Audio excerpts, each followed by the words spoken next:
எங்களோட கணவரோட சித்தி ஒரு ஆள் தான் பாஸ்டர். அவங்களுக்கு கேன்சர் வியாதி இருந்திருக்கு. அவங்களுக்கு ஹாஸ்பிட்டல் போகக்குள்ள டாக்டர் சொல்லியிருக்காங்க கேன்சர் இருக்குது, மார்பு பக்கத்தில், அதை ஆப்ரேஷன் பண்ணணும் அப்படி சொல்லியிருக்கிறாங்க. அப்போ அன்னைக்கு பாஸ்டர் யூடியூப்பில் ஆன்லைனில் வந்திருந்தார். அப்போ சித்திக்காக நாங்கள் அவங்களோட பேர் சாந்தி, அவங்களுக்காக நாங்கள் இப்போ கமெண்ட் பாக்ஸில் போட்டிருந்தோம். பாஸ்டர் உண்மைக்கு பெரிய அற்புதமாக வல்லமையாக ஜெபிச்சார். பெரிய ஒரு அற்புதமான அந்த ஜெபம், சின்ன ஜெபமாக இருந்தாலும் அது பெரிய ஒரு ஜெபமாக எனக்கு இருந்தது. உண்மைக்கு அந்த ஜெபத்தை ஆண்டவர் கேட்டு என்னோடய கணவரோட சித்திக்கு பூர்ண சுகத்தை கொடுத்துருக்குறாங்க. திருப்பி அவங்க ஹாஸ்பிட்டல் போக்குள்ள டாக்டர் கேட்டிருக்காங்க, ஏன் நீங்கள் வந்தீங்கன்னு கேட்டிருக்காங்க.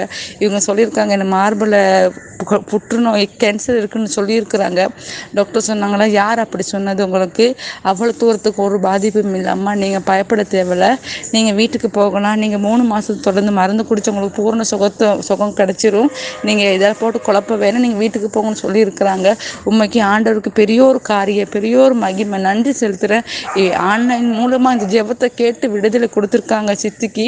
உண்மைக்கும் ஆண்டவருக்கு நான் நன்றி செலுத்துகிறேன் பாஸ்டர். ரொம்ப நன்றி பாஸ்டர். பேசுகிறோம் பாஸ்டர்.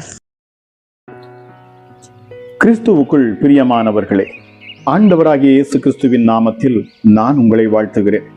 பரிசுத்த ஆவியானவர் இந்த காலை வேளையிலும் நமக்கு தந்த வேத வார்த்தையானது எசேக்கியேல் 37 அதிகாரம் 14 என் ஆவியை உங்களுக்குள் வைப்பேன், நீங்கள் உயிரடைவீர்கள்.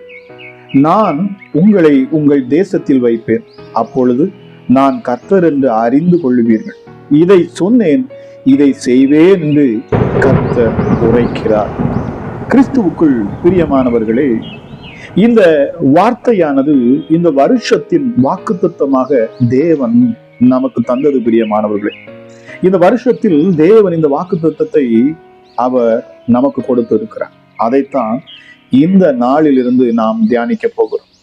இந்த நாளிலும் கூட இந்த வசனத்தின் அடிப்படையில் நாம் இதை தியானிப்போம் என்று சொன்னால், இங்கே நாம் காண்கிறோம் பிரியமானவர்களே,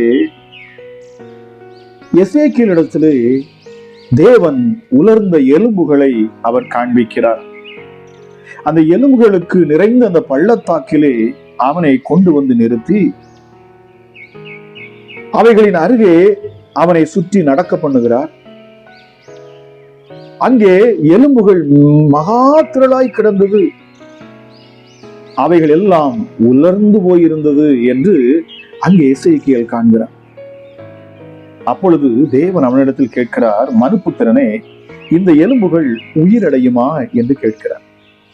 அப்பொழுது எசேக்கியேல், கர்த்தராகி ஆண்டவரே, தேவரீர் அதை நீரே அறிவீர் என்று அவரிடத்திலே அவன் ஒப்புக் கொடுக்கிறான். பிரியமானவர்களே, இங்கே நாம் ஆழமாய் இதை நாம் சிந்தித்து பார்க்கிற பொழுது, தேவன் இந்த வருஷத்தின் வாக்குத்தத்தமாகவும் இந்த நாளிலிருந்து இந்த வாக்குத்தத்தமான அந்த வசனம் உங்க வாழ்க்கையில் செயல்பட வேண்டும் என்பதற்காகத்தான் இந்த காலை வேளையிலும் நான் விசேஷித்த விதமாக இதை நான் பேசுகிறேன். பிரியமானவர்களே, உலர்ந்து போன உங்கள் வாழ்க்கை மறுபடியும் செழிக்கும். உலர்ந்து போன உங்கள் வாழ்க்கை மறுபடியும் துளிர்க்கும். பிரியமானவர்களே, இந்த பகுதியை நாம் தியானித்து பார்க்கிற பொழுது அந்த உலர்ந்த எலும்புகளுக்குள் அந்த ஜீவன் வருகிறது. அங்கே வார்த்தை பேசப்படுகிறது, தீர்க்க தரிசனம் உரைக்கப்படுகிறது. எசேக்கியேலிடத்துல தேவன் சொல்லுகிறார், நீ தீர்க்க தரிசனம் உரை. அப்படி என்று சொன்னால் வார்த்தையை பேசு, ஜீவனுள்ள வார்த்தையை பேசு. பிரியமானவர்களே, இந்த காலை வேளையிலும் என்னை கேட்டுக்கொண்டிருக்கிற தேவஜனமே, உங்க வாழ்க்கையிலே கிறிஸ்து இயேசு என்கிற இந்த வார்த்தை இருக்கும் என்று சொன்னார். கிறிஸ்து இயேசுவின் வார்த்தையில் தான் ஜீவன் இருக்கிறது. பிரியமானவர்களே, தினமும் நீங்கள் வேதத்தை தியானித்து அதில் இருக்கிற வார்த்தைகளை நீங்கள் எடுத்து பேசி, அதில் இருக்கிற ஆசீர்வாதமான வார்த்தைகளை எடுத்து பேசி உங்கள் பிள்ளைகளை, உங்கள் குடும்பங்களை, உங்கள் சூழ்நிலைகளை நீங்கள் ஆசீர்வதிக்கிற பொழுது இந்த வார்த்தையானது பரிசுத்த ஆவியானுடைய பலத்தினால் அது கிரியை செய்கிறது. உலர்ந்து போன எலும்புகளும் ஜீவனை பெற்றுக்கொள்ளும். உங்கள் வாழ்க்கையில் எங்கெல்லாம் உலர்ந்த சூழ்நிலைகள் காணப்படுகிறதோ, ஒருவேளை நீங்கள் வியாதி நிமித்தமாக உலர்ந்து போயிருக்கலாம், பொருளாதார நெருக்கத்தின் நிமித்தமாக உலர்ந்து போயிருக்கலாம், எவ்வளவோ முயற்சி செய்தும் வெற்றி பெறாமல் இருக்கலாம், பிசாசின் போராட்டத்துல நீங்கள் போராடி உலர்ந்து போயிருக்கலாம், ஜெயிக்க முடியாதபடி, உங்க வாழ்க்கையில அடுத்த அளவுக்கு நீங்கள் போக முடியாதபடி உங்கள் வாழ்க்கை வறட்சியாக இருக்கலாம். ஆனால் இந்த வருஷத்துல பிரியமானவர்களே, இந்த நாளிலே, இந்த அதிகாலையிலே இதை கேட்கிற உங்கள் வாழ்க்கை மறுபடியும் செழிக்கும், உயிரடையும். பிரியமானவர்களே, எதெல்லாம் உங்க வாழ்க்கையில ஆகாது, நடக்காது, முடியாது என்று சொல்லப்படுகிறது, அவைகள் எல்லாம் என் தேவன் உங்கள் வாழ்க்கையில் அவர் முடித்து தருவார். அதற்காகத்தான் இந்த வாக்குத்தத்த வார்த்தையை நான் மீண்டும் இந்த காலை வேளையிலே ஆவியானுடைய ஏவுதலின்படி நான் பேசுகிறேன். இதை கேட்டுக்கொண்டிருக்கிற நீங்கள் யாராக இருந்தாலும் சரி, நிச்சயமாகவே உங்கள் வாழ்க்கை மறுபடியும் செழிக்கும், மறுபடியும் துளிர்க்கும். திருமண தாமதங்கள் மீண்டும் சரியாகும். பிரியமானவர்கள், தாமதத்தில் ஒரு அற்புதத்தை என் ஆண்டவர் செய்வார். உலர்ந்து போய் இருக்கலாம், சோர்ந்து போய் இருக்கலாம். இதை கேட்கிற யாரோ ஒரு சகோதரிக்காக என் தேவன் பேசுகிறார். எவ்வளவோ மாத்திரைகள், மருந்துகளை சாப்பிட்டும் சற்றும் குணமாகாதபடி போராடி கொண்டிருக்கிற உங்க வாழ்க்கையில என் இயேசு அற்புத சுகத்தை கொடுப்பார். பிரியமானவர்களே, அவருடைய வார்த்தையை தியானியுங்கள். வேதம் சொல்லுகிறது, பலத்தினாலும் அல்ல, பராக்கிரமத்தினாலும் அல்ல, என்னுடைய ஆவியினாலேயே ஆகும் என்று சொல்லுவார். பிரியமானவர்களே, ஆதி ஆகமத்தை எடுத்து நம்ம பார்ப்போம் என்று சொன்னால், அங்கே தேவன், பிதாவாகிய தேவன் தன்னுடைய சாயலிலே அவர் மனிதனை உண்டாக்கினார். மனிதனை தன்னுடைய சாயல்ல படைத்ததற்கு பிற்பாடு அந்த மனிதனுக்குள்ள ஜீவன் இல்லை. அவருடைய சாயல்ல உருவாக்கியாச்சு, ஆனா ஜீவன் இல்லை. ஜீவன் உண்டாவதற்கு தேவையானது என்ன அப்படின்னா, பரிசுத்த ஆவி அங்கு ஊதப்பட வேண்டியிருந்தது. அங்கே ஆவியானவர் தேவனுடைய வாயிலிருந்து வார்த்தையின் மூலமாக அவர் ஊதப்பட்டார். பரிசுத்த ஆவியானவர் அங்கே அசைவாடின பொழுது, ஹல்லேலூயா, அந்த உயிரற்ற தன்னுடைய சாயல்ல படைத்த அந்த உருவமானது, அந்த மண்ணானது மனிதனாய் மாறினது, உருவம் பெற்றது. பிரியமானவர்களே, உங்க வாழ்க்கையில எங்கெல்லாம் உலர்ந்து போயிருக்கிறதோ அங்கெல்லாம் என் தேவன் மறுபடியும் ஜீவனை உண்டு பண்ணி உங்கள் வாழ்க்கையை ஆசீர்வதிப்பாராக. ஜெபிக்கலாமா? எங்கள் அன்பின் பரலோக தகப்பனே, இந்த காலை வேளைக்காக உமக்கு நன்றி அப்பா. கிருபையும் இரக்கமுள்ள தெய்வமே, மகா பெரியவரே, உன்னதரே, சர்வ வல்லமையுள்ளவரே, ராஜா, இந்த காலை வேளைக்காக நன்றி செலுத்துகிறேன். இந்த நாளிலும் நீர் கொடுத்த வார்த்தைகளுக்காக நன்றி, வாக்கு தத்துவத்துக்காக நன்றி. இந்த வருஷத்தின் வாக்கு தத்துவமாகவும் அப்பா இந்த நாளிலே பேசின வார்த்தைகளை அப்பா உங்களுடைய பிள்ளைகளுக்கு நான் கொடுக்கிறேன் அப்பா. ஹல்லேலூயா. உலர்ந்த எலும்புகள் உயிர் அடையும். எஸ்டடி. காரணம், உம்முடைய ஆவியை நான் உங்களுக்குள் வைப்பேன் என்று நீர் வாக்கு பண்ணுகிறீர் அப்பா. கேட்கிற ஒவ்வொருவரையும் என் தேவ ஆவியானவர் இந்த காலை வேளையிலே சூழ்ந்து கொள்ளுகிறார். அளவில்லாத தேவ பிரசன்னம் அங்கே இறங்கட்டும். தேவ மகிமை இதை கேட்கிற ஒவ்வொரு பிள்ளைகளையும் சூழ்ந்து கொள்ளட்டும் சார். சத்துருக்களின் இஷ்டத்துக்கு விட்டுக் கொடுக்காத என் ஆண்டவர், ஒருபோதும் கைவிடாதவர் அப்பா. உம்மை நோக்கி கூப்பிடுகிற பொழுது நீர் விடுதலை கொடுக்கிறீர்.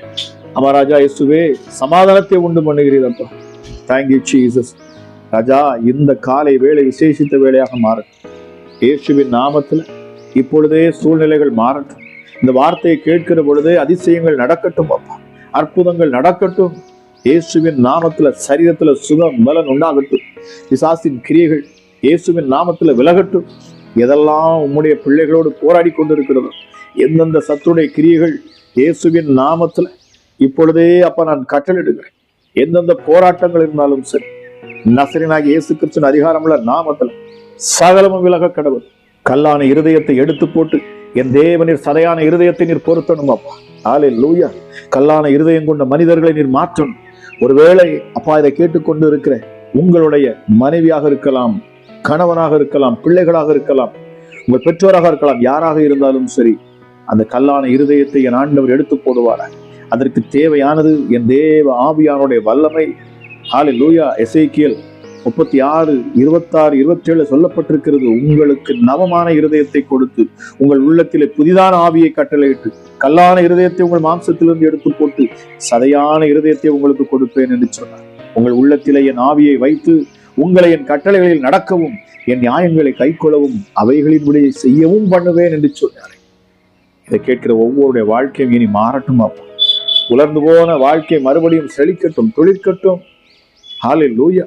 இதெல்லாம் என் வாழ்க்கையில முடிந்தது, அவ்வளவுதான், இது ஆகாது, நடக்காது, இது பலிக்காது, இந்த காரியம் வாய்க்காது என்று எதெல்லாம் சொல்லி புலம்பிக் கொண்டிருந்தார்களோ அவைகள் அத்தனையும் என் தேவனாகிய கர்த்தர் இந்த நாளிலே அப்பா இதை கேட்கிற பொழுதே சகலவற்றையும் நீர் உயிரடைய செய்வீராக சுவாமி. கேட்கிற ஒவ்வொரு பிள்ளைகளையும் நான் ஆசீர்வதிக்கிறேன் அப்பா. ஹல்லேலூயா.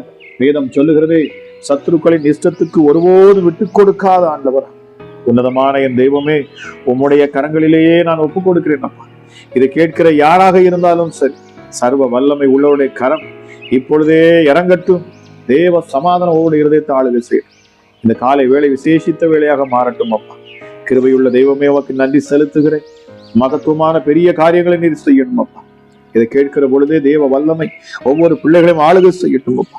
குடும்பத்துல காணக்கூடிய பிரச்சனைகள், போராட்டங்கள் எல்லாம் மறைந்து போகட்டும். இதை கேட்கிற பொழுதே அப்பா ஒவ்வொரு இருதயத்தையும் சமாதானம் ஆளுகை செய்யட்டும். பரிசுத்த ஆவியானுடைய அளவில்லாத அந்த ரூவா காற்று வீசட்டும். விடுதலை கட்ட விழிக்கிறேன் அப்பா. இருக்கிற இடத்துல விடுதலை உண்டாகட்டும். கேட்கிற பொழுதே விடுதலை உண்டாகட்டும். காரியங்கள் எல்லாம் வாய்க்கட்டும். இந்த வருஷம் ஆசீர்வதிக்கப்பட்ட வருஷமாக மாறட்டும். இந்த மாதம் விசேஷித்த மாதமாக இருக்கட்டும். இந்த நாள் அற்புதமான ஒரு நாளாக இருக்கட்டும் அப்பா. கேட்டுக்கொண்டிருக்கிற ஒவ்வொருவரையும் நான் ஆசீர்வதிக்கிறேன். இந்த அதிகாலை ஜெபத்தில் இணைந்து நிற்கிற ஒவ்வொருவரையும் விசேஷித்த விதமாக என் தேவன் தாமே நீர் ஆசீர்வதிப்பீராக. உங்களுடைய செட்டைகளுக்குள் நான் ஒப்புக் கொடுக்கிறேன் அப்பா.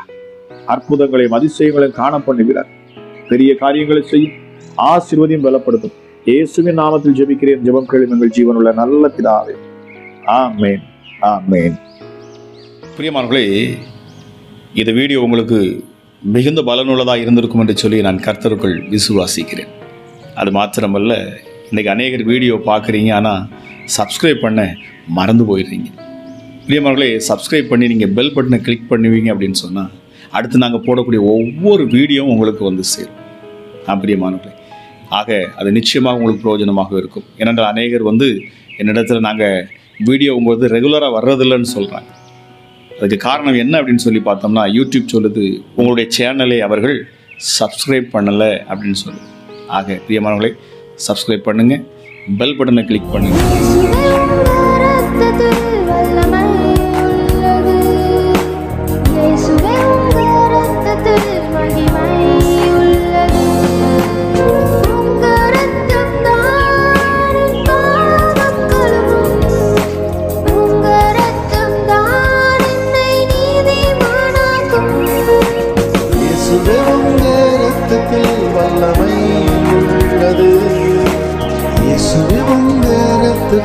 மகிமை உள்ளது.